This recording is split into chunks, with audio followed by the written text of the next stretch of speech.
আমি যখন এই মাঠে প্রথমবার যখন আসি, বিভিন্ন জায়গায় যখন ইলেকশন ক্যাম্পেইন শুরু করি, তখন আমার নমিনেশন হয় নাই। আমাকে লোকজন জিজ্ঞাসা করে, আপনার নাম কি, আপনার বাড়ি কোথায়, আপনার বাবার নাম কি, নানার নাম কি, দাদার নাম কি। আমাকে পরিচয় দিয়া কথা বলতে হয়েছে, আমাকে পরিচয় দিয়া কথা বলতে হয়েছে যে আমি হায়দ্রাবাদ ডাক্তারের নাতি। হায়দ্রাবাদে গুঁড়া ওষুধ মনে আছে আপনাদের কারো? সেই গুঁড়া ওষুধ হয়তো আমার দাদা আকবর আলী মুন্সি, উনি কৃষক এবং নিজের জমি চাষ করে করতেন। আমার বাবা কুমিল্লা ভিক্টোরিয়া কলেজ থেকে পিএইচডি পাস করে তখনকার সময় ব্রিটিশ আমলে চাকরি দিয়েছিলেন। আমি তারই সন্তান, আমি ইঞ্জিনিয়ারিং পাস করেছি, তারই সন্তান।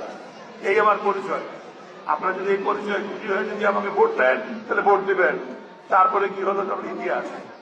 অধ্যাপক মুজাফর আহমদ জাতীয় নেতা কুড়েঘর মার্কাকে 7.5 ভোটের ব্যবহারে প্রথমবার পরাজিত করে এই যে বিদ্যালয়ের এমপি নির্বাচিত হই। সবার মধ্যে রাজনৈতিক দলের ভিন্নতা থাকা কি কোনো অস্বাভাবিক কিছু? এটা কি কোনো অস্বাভাবিক কিছু?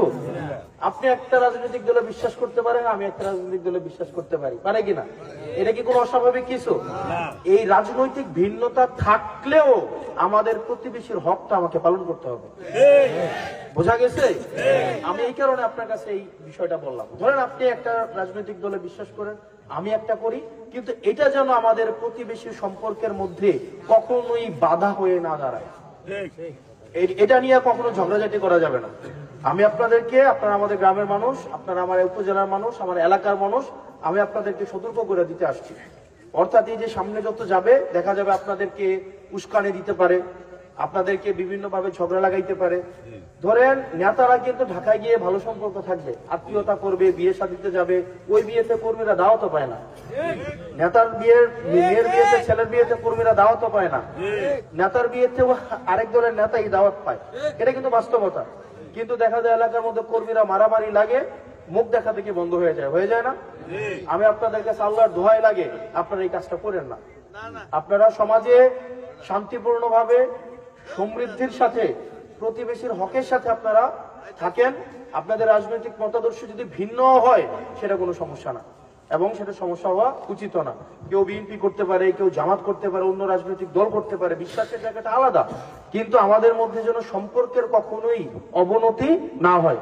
সামনে নির্বাচনকে সামনে রেখে যে যে ইয়ে হোক, সে তার মতো করে কাজ করবে, কিন্তু আপনারা এটা নিশ্চিত করবেন, আমরা আপনার যেই অন্য রাজনৈতিক দলেরও যদি কেউ হয়ে থাকে, তাকে আমরা সালাম দেব, তার খোঁজ খবর আমরা আগে নিব, সে দাওয়াত দিন আমরা গ্রহণ করব, তাকে আগে গিয়ে আমরা প্রয়োজনে দাওয়াত দিব, সে অসুস্থ হলে তার বাড়িতে আমরা দেখতে যাব, এবং তার জন্য সব সময় আমরা সুপরামর্শ দিয়ে আমরা সহায়তা করব কিনা?